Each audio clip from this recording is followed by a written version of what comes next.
Hey, what's up guys, it's Michael Osberg here, totally back with a brand new video.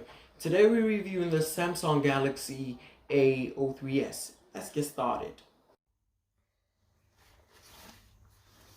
Okay, so first of all, when you open in the box, you find the quick start guide, which is in that box, which was taken earlier, and we have the phone itself, then USB Type-C cable and your charging brick, as well as the SIM ejector tool.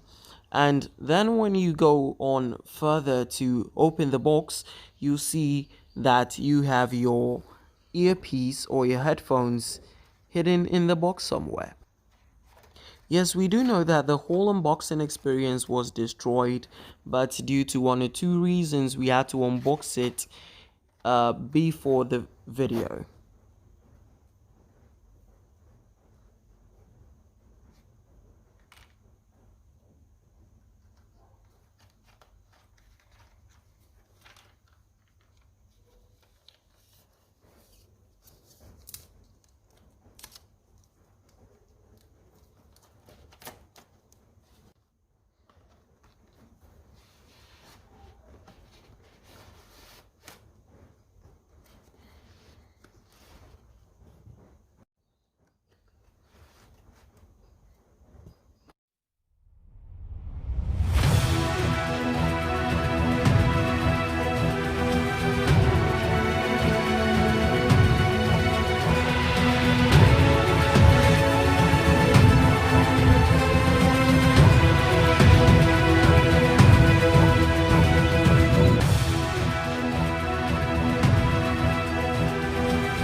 So the device weighs 196 grams and it has a glass front, a plastic frame and a plastic back. It is a dual SIM phone, and on the right side we have the volume buttons and the power button, which also doubles as a fingerprint sensor. At the top we have the one microphone and a speaker for your ear. So this speaker is obviously used when making calls. Is a 6.5-inch display phone, and it has a 720 by 1600 pixel resolution. So it's an LCD Infinity V display with a teardrop notch at the top, and has a triple camera setup at the back with a 5000 mAh powered battery.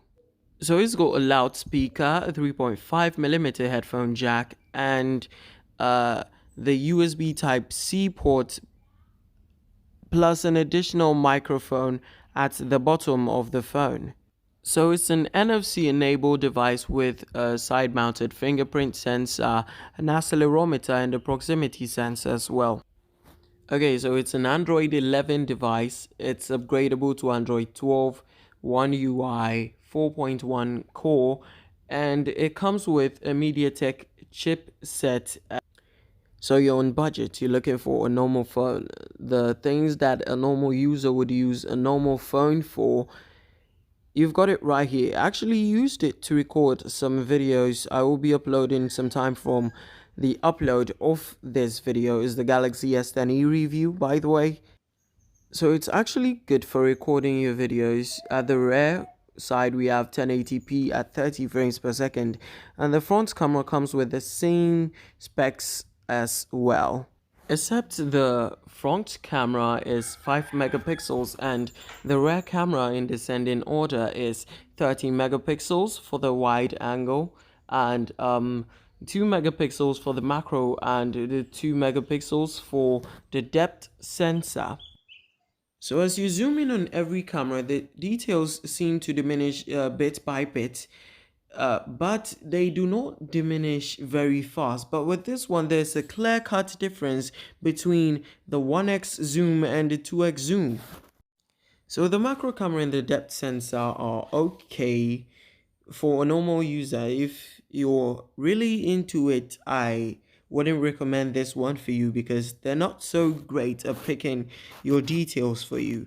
Plus, there's a lot of noise going in there. Okay, so thank you guys so much for watching this video. Please do like, subscribe, a share would be appreciated as well.